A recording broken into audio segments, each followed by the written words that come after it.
Imagine a dark room. It is late at night. The only light comes from a computer screen. A young boy sits there. He is alone, but he is not lonely. He is talking to the world through lines of code. He is building something new. He does not know it yet, but this boy will change how billions of people live. Think about your own life. Think about how you connect with friends. You use a phone. You use an app. You share photos. You send messages. Now imagine the person who made that possible. His name is Mark Zuckerberg. Today, we tell his story. This is not just a story about money. It is not just about fame. It is a story about dreams. It is a story about courage. It is also a story about loss. As you listen, notice the new words. Do not worry if you do not understand everything. Just listen to the flow of the story. This story helps you improve your listening skills. Picture this moment. A young man stands at a crossroads. One path is safe. It is the path of school and rules. The other path is dangerous. It is the path of risk and unknown future. He chooses the dangerous path. Why? What was he thinking? What was he feeling? Stay with me. We will travel back in time. We will go to a quiet town in New York. We will sit in a college dorm room. We will feel the pressure of success. We will see the cost of power. This is the life of Mark Zuckerberg. Chapter 1. The Boy Who Spoke to Computers. Our story begins in May 1984. The place is White Plains, New York. It is a quiet suburb. There are green trees and safe streets. A baby is born. His name is Mark Elliott Zuckerberg. Mark was not like other children. Most children played outside. They ran in the grass. They played ball with friends. Mark was different. He liked to stay inside. He liked to think. His father was a dentist. His mother was a psychiatrist. They were smart people. They saw something special in their son. When Mark was young, computers were very different. They were big and slow. They did not have colorful pictures. They had black screens and green letters. But Mark loved them. He saw something magic in the machine. He saw a world where he could create anything. Imagine a 12-year-old boy. Most boys want video games. Mark wanted to build something. His father taught him basic coding. Coding is like writing instructions for a computer. Mark learned fast. Very fast. He did not need much help. He sat at the computer for hours. He did not get bored. He created a program called ZuckNet. Think about this. This was before the modern internet. Computers could not talk to each other easily. Mark wanted to connect them. He wrote code to connect the computers in his house. He connected them to his father's dental office. Why did he do this? He wanted communication. His father worked late. Mark wanted to know when his father was coming home. He did not want to shout. He wanted a quiet message. So, he built a system. When his father finished work, a message appeared on Mark's screen. This was small, but it was important. It showed his dream. He wanted to connect people. He wanted to share information. He wanted to make life easier. His parents saw his talent. They hired a tutor. The tutor was a software developer. His name was David Newman. David was an expert. He taught Mark advanced skills. But soon, Mark knew as much as David. David told Mark's parents, "He is a prodigy. You cannot teach him more. He must learn on his own." A prodigy is a person who is very talented at a young age. Mark was a prodigy. But being smart was not easy. Sometimes other children did not understand him. They liked sports. They liked popular music. Mark liked algorithms and logic. He felt a little alone. Have you ever felt alone in a crowd? You are with people, but you feel different. Mark felt this way. He found comfort in the computer. The computer did not judge him. The computer did not laugh at him. The computer only did what he told it to do. It was safe. It was predictable. At school, he was very good at math and science. He won prizes. He went to special classes. He went to a high school called Phillips Exeter Academy. It was a famous school. It was far from home. He had to live there during the week. Imagine a young boy leaving his family. He packed his bags. He said goodbye to his parents. He went to a new place. The buildings were old and beautiful. The students were very smart. Mark was nervous, but he was also excited. At Exeter, he continued to code. He built programs for his classmates. He made a music player. It could learn what songs people liked. This was very new at the time. Companies like Microsoft wanted to buy it. They offered him money. A lot of money. But Mark said no. He was only a teenager. Why did he say no? He did not want to sell his creation. He wanted to keep learning. He wanted to go to college. He had a plan. He wanted to study psychology and computer science. He wanted to understand the human mind. He wanted to understand the machine. This is a key part of his story. He was not just interested in technology. He was interested in people. He wanted to know why people do things. He wanted to know how people connect. This mix of skills made him dangerous. It made him powerful. As you listen, notice how we use the past tense. He was, he did, he said. This tells us the story is finished. But the impact is still here. Keep listening. The story is just beginning. Mark graduated from high school. He was ready for the next step. He applied to many universities. He got into the best ones. He chose Harvard University. It was one of the most famous schools in the world. It was in Massachusetts. It was cold there in the winter. Mark arrived at Harvard in 2002. He was 18 years old. He was small and quiet. He wore hoodies and sandals. He did not look like a future billionaire. He looked like a normal student. But inside, his mind was racing. He had ideas. He had energy. He was ready to build. Chapter 2. A cold night at Harvard University. Harvard University is old. The buildings are made of red brick. The trees are tall. In the winter, the snow is deep. The wind is cold. Students walk fast to get to class. They carry heavy books. They talk about politics and business. Mark walked among them, but he was not like them. Many students wanted to be lawyers or politicians. They wanted to work in big offices. Mark wanted to build things. He spent less time in class. He spent more time in his dorm room. His dorm room was small. There were 2 beds. There were 2 desks. Mark shared it with a roommate. But Mark was often alone at his computer. The screen glowed in the dark. His fingers moved fast on the keyboard. Click, click, click. The sound was like rain. He created projects for fun. He made a program called Course Match. It helped students choose classes. It showed them what other students were taking. It used data. It used logic. Students loved it. It was useful. Then he made another program. This one was different. It was called Face Mash. Imagine this. It was a Friday night. Mark was bored. He was feeling a little angry. He had broken up with a girlfriend. He was not thinking clearly. He had an idea. He wanted to compare people. He took photos of students from the university databases. He did not ask for permission. This was against the rules. He put 2 photos on the screen. He asked users, who is hotter? Click one or click the other. He launched the site at night. He went to sleep. In the morning, the university servers were crashing. Too many people were using it. Thousands of students had visited the site in one night. They were talking about it everywhere. But the school was not happy. Mark broke privacy rules. He took photos without asking. The university administration called him. They were angry. They said he could be expelled. Expelled means he had to leave the school. He could not finish his degree. Mark was scared. He apologized. He took the site down. He wrote about it on his blog. He said he was sorry. He said it was a mistake. The school let him stay, but he was in trouble. He was on probation. This moment was important. It showed 2 things. First, Mark was willing to break rules. He wanted to move fast. Second, people love to compare themselves.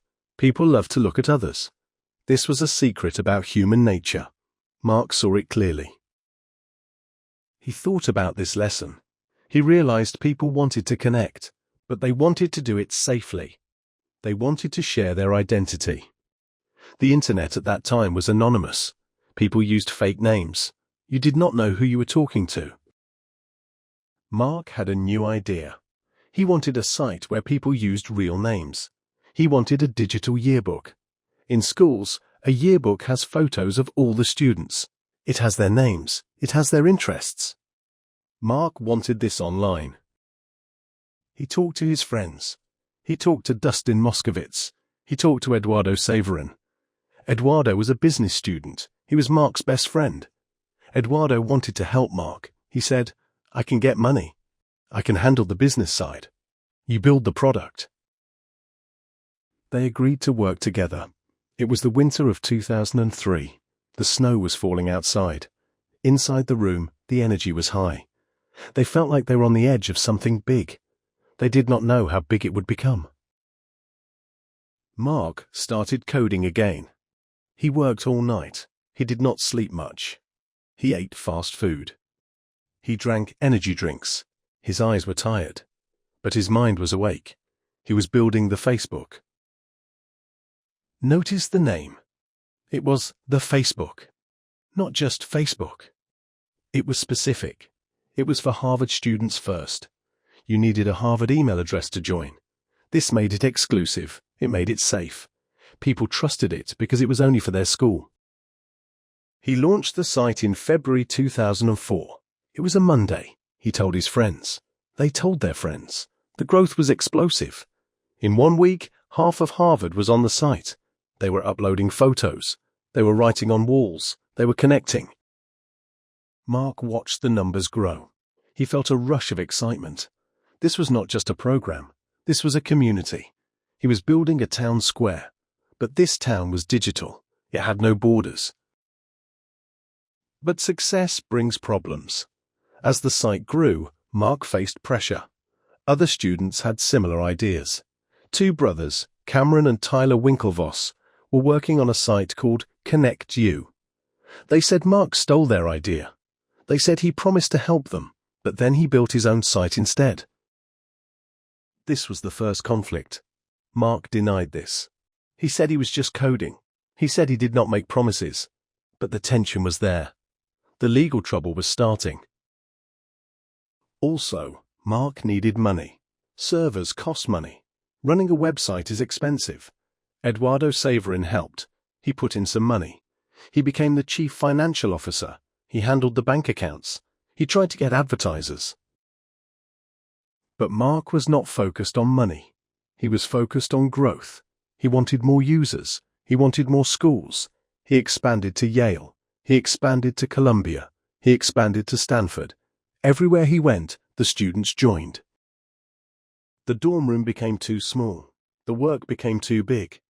Mark knew he could not stay in school. He had to make a choice. Stay in class and get grades, or leave and build the company. Think about this choice. It is a hard choice. Many people want security. They want a degree. They want a guarantee. Mark did not want a guarantee. He wanted the dream. He talked to his parents. They were worried, but they supported him.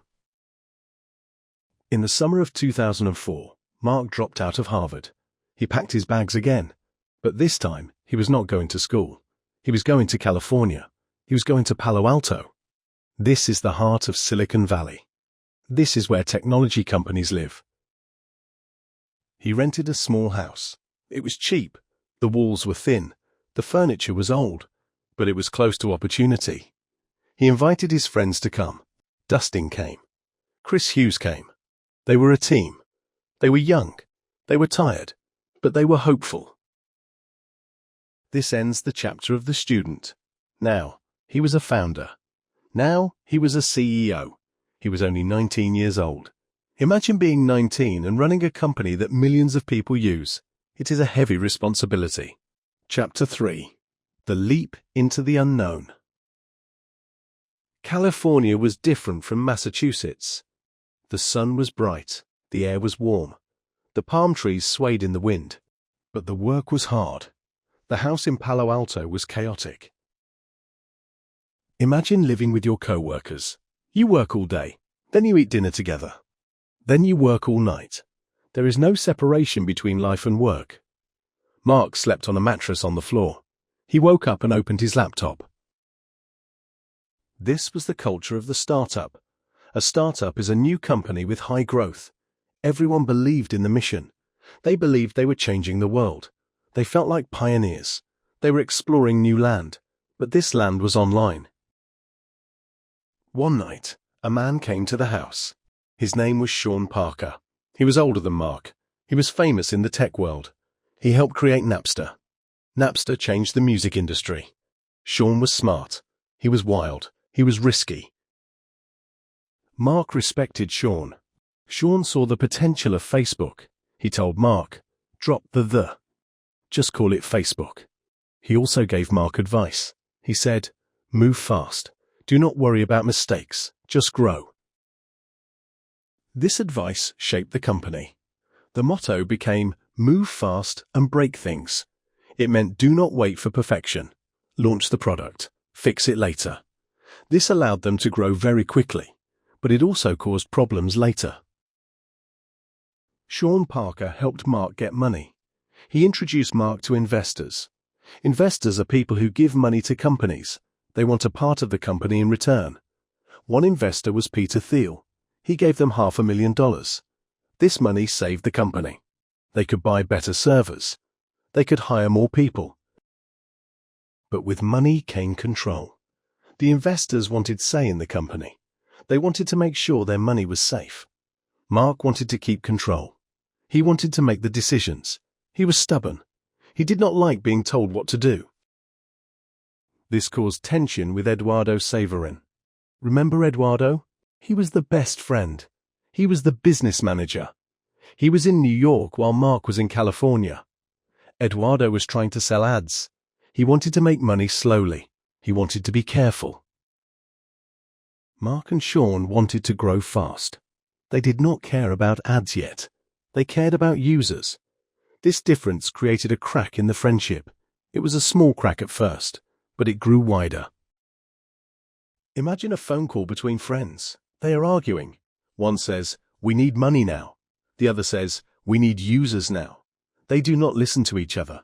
They feel misunderstood. Eduardo felt left out. He was in New York. The action was in California. Mark made a decision. He created a new company structure. He moved the assets to a new corporation. In this new corporation, Eduardo's shares were diluted. Diluted means his percentage of ownership became smaller. He owned less of the company than before. Eduardo did not know about this at first. When he found out, he was furious. He was hurt. He felt betrayed. They had started this together. They were friends. Now, Mark had reduced his power. This is a sad part of the story. Success often costs relationships. Mark gained power, but he lost a friend. Eduardo sued the company. He took legal action. They settled out of court. Eduardo got some money. He got some shares, but the friendship was over. Think about this. Is success worth losing a friend? There is no easy answer. Mark continued to work. He did not stop. The site kept growing. It opened to high schools. Then it opened to everyone with an email address. In 2006, a big offer came. Yahoo wanted to buy Facebook. They offered $1 billion. $1 billion is a huge number. For a young man, this was life-changing money. He could buy anything. He could relax. He could travel. The board of directors wanted to sell. They thought it was a good deal. But Mark said no. He believed Facebook was worth more. He believed it was just the beginning. The board was angry. They thought he was crazy. But Mark trusted his vision. He kept the company. A few years later, Yahoo's value dropped. Facebook's value went up. Mark was right. This showed his confidence. He was willing to bet on himself. During this time, Mark met someone important. Her name is Priscilla Chan. She was a student at Harvard. She was studying to be a doctor. They met at a party. They started dating. Priscilla was grounded. She was kind. She cared about people. She helped Mark stay human. With all the money and power, it is easy to lose yourself. Priscilla reminded him of his values. She reminded him to care about education and health. They got married in 2012. It was a simple wedding, just family and friends. This relationship stabilized him. He was not just a CEO anymore. He was a husband. Soon he would be a father. This changed his perspective. He started thinking about the future of the world. He started thinking about what he would leave behind. As you listen, notice the verbs of emotion: felt, believed, worried, hoped. These words show the inner life of the character. Language is not just facts, it is feelings. The company continued to expand. They bought other companies. They bought Instagram. Instagram was a photo app. It was becoming very popular. Mark saw the trend. People loved photos. He bought Instagram for $1 billion. People said it was too much money. Again, Mark was right. Instagram became huge. They also bought WhatsApp. This was a messaging app. It connected people internationally. Mark wanted to connect everyone. He wanted to build an ecosystem. An ecosystem is a system where everything works together. Facebook, Instagram, WhatsApp, all connected. Mark was becoming a king of the digital world. He had billions of users. He had billions of dollars. He had immense power. But with power comes scrutiny. Scrutiny means people watch you closely. People started to ask questions. Chapter 4. Friends become enemies. Power changes people. It also changes how people see you. When you are small, people cheer for you. When you are big, people watch for mistakes. Mark was now very big. The legal troubles from Harvard came back. The Winklevoss twins sued him. They said he stole their idea. The case went to court. It was a long battle. Mark did not like it. He wanted to code. He did not like lawyers. Finally, they settled. Facebook paid them millions of dollars. The case was closed. But the story remained. Some people still believed Mark was a thief. This shadow followed him. It was part of his legacy. Then came the conflict with Eduardo. The movie The Social Network came out in 2010. It told the story of Facebook's creation. It showed Mark as cold and calculating. It showed him betraying his friend. The movie was very popular. It won awards. But it hurt Mark's image. People saw him as unemotional. They saw him as a robot. Mark did not like the movie. He said it was not accurate. He said he cared about people, but the perception was set. Now, imagine you are Mark. You are trying to connect the world. You think you are doing good, but people say you are breaking privacy. They say you are too powerful. It is a lonely feeling. The company went public in 2012. This means people could buy shares of the company on the stock market. It was a huge event. Mark became one of the youngest billionaires in history. He was worth billions. He wore a grey t-shirt to the event. He did not care about fancy clothes. He cared about the mission. But the stock price dropped at first. Investors were worried. They thought the growth would stop. They thought people would get bored of Facebook. Mark felt the pressure. He had to prove them wrong. He shifted the company to mobile. In 2012, everyone was buying smartphones. Facebook was mostly on computers. Mark knew he had to change. He told his team to focus on phones. It was hard work. They had to rebuild everything. But they did it. The app became smooth. People used it on their phones everywhere. On the bus, in bed, at work. The growth returned. The stock price went up. Mark proved the critics wrong again. However, new problems were coming. The platform was too open. People could post anything. Sometimes people posted fake news. Sometimes people used the site to bully others. Sometimes foreign governments used the site to influence elections. Mark did not see this coming. He thought connecting people was always good. He did not think about the bad uses. He was an engineer. He solved technical problems. He did not solve social problems. In 2016, the US election happened. There were rumors that Facebook helped spread false information. People were angry. They blamed Mark. They said he was responsible. Mark had to testify before Congress. Imagine this scene. Mark Zuckerberg sits in a big room. There are many politicians. They are older than him. They are powerful. They ask him hard questions. Cameras are everywhere. Millions of people are watching. Mark wore a suit. He looked nervous. He answered the questions. He said, "We did not do enough." He apologized. He promised to fix it. It was a humble moment. The most powerful man in social media was admitting fault. This was a turning point. He realized that connection has a cost. Privacy is important. Safety is important. He could not just move fast and break things anymore. He had to be careful. He had to protect people. He changed the company's motto. It became, "Move fast with stable infrastructure." He focused on security. He hired more people to check content. He tried to stop fake news. It was difficult. It is hard to control billions of posts. During this time, he also faced personal challenges. He and Priscilla wanted to have children. They had difficulties. They suffered miscarriages. A miscarriage is when a pregnancy ends too early. It is very sad. Mark wrote about this publicly. He shared their pain. He wanted to help other people feel less alone. This showed a softer side of him. He was not just a CEO. He was a human being with pain. Finally, they had a daughter. Her name is Max. Mark was overjoyed. He wrote a letter to his daughter. He promised to make the world better for her. He promised to fight disease. He promised to improve education.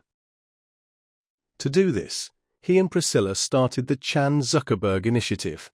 They promised to give away 99% of their Facebook shares. They did not want to keep the money. They wanted to use it for good. This was a huge commitment. It showed his long-term vision.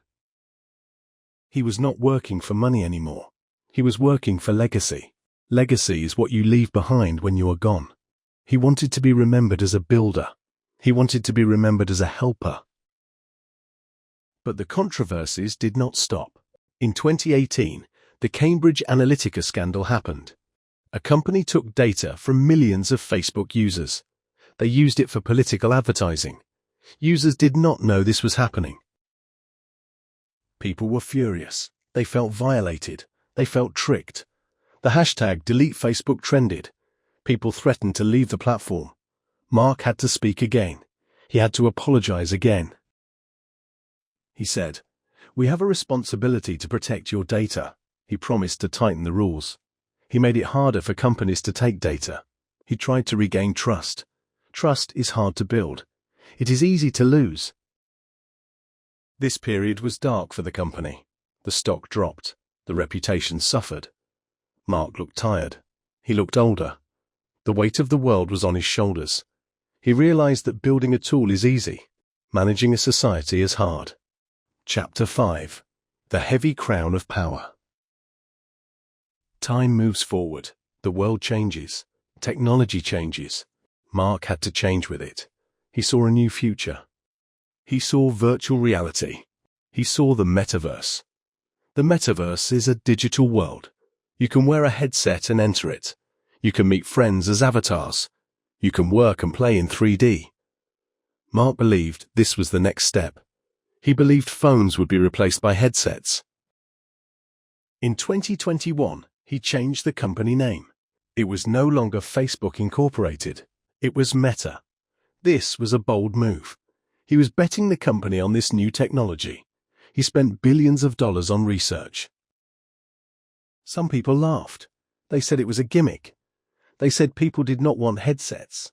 But Mark did not listen. He had been wrong before. He had been right before. He trusted his instinct. He also faced new competition. TikTok became very popular. It was a video app. Young people loved it. Facebook was getting older. Mark needed to attract young users. He created Reels. It was similar to TikTok. It was a copy, but it worked. This shows his adaptability. He is willing to copy good ideas. He is willing to change direction. He is a survivor. Many tech companies die. They fade away. Facebook is still here. It is still dominant. But the criticism remains. People worry about mental health. They worry about addiction. They worry about children using the apps. Mark faces these questions every day. He says they are building tools to help parents. He says they are researching the effects.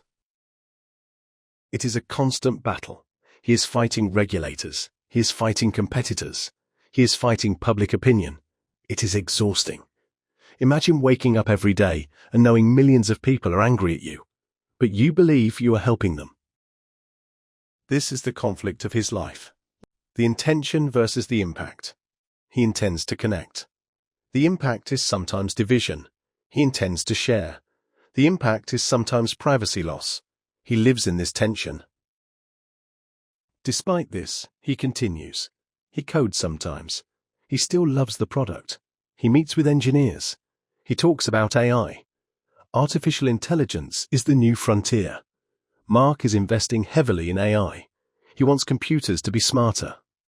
He wants them to help people solve hard problems. Look at his journey. From a boy in a bedroom to a leader of a global empire.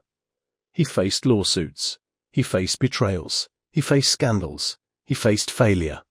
But he kept going. What can we learn from this? First, believe in your vision. Mark believed when no one else did. He said no to $1 billion. He trusted his gut. Second, understand the cost. Success is not free. You might lose friends. You might lose privacy. You might face hate. You must be ready for this. Third, adapt. The world changes. Mark changed from computers to phones, from phones to video, from video to virtual reality. If you do not change, you become obsolete. Obsolete means no longer needed. Fourth, remember your humanity. Mark learned this the hard way. Technology is for people. Do not forget the people. Care about their safety. Care about their feelings. Mark is still relatively young. He is in his early 40s. He has many years left. His story is not finished. He might succeed with the metaverse. He might fail. He might face more scandals. He might solve more problems. We do not know the end, but we know the path. It is a path of innovation. It is a path of controversy. It is a path of immense influence. As we finish this story, think about your own path. You do not need to build a social network. You do not need to be a billionaire. But you have a dream. You have a skill. You have a voice. Use them. Build something. Connect with people. But be careful. Think about the consequences. Be kind. Be honest. These things matter more than money.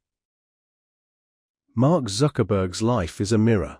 It shows us the best of technology. It shows us the worst of human nature.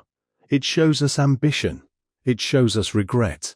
It is a complex story, just like life. Thank you for listening to this story. I hope it helped you practice your English. I hope it gave you something to think about. Remember, learning a language is like building a company. It takes time. It takes effort. You will make mistakes, but you will grow. Now, we come to the end of our time together. But I want to leave you with one thought.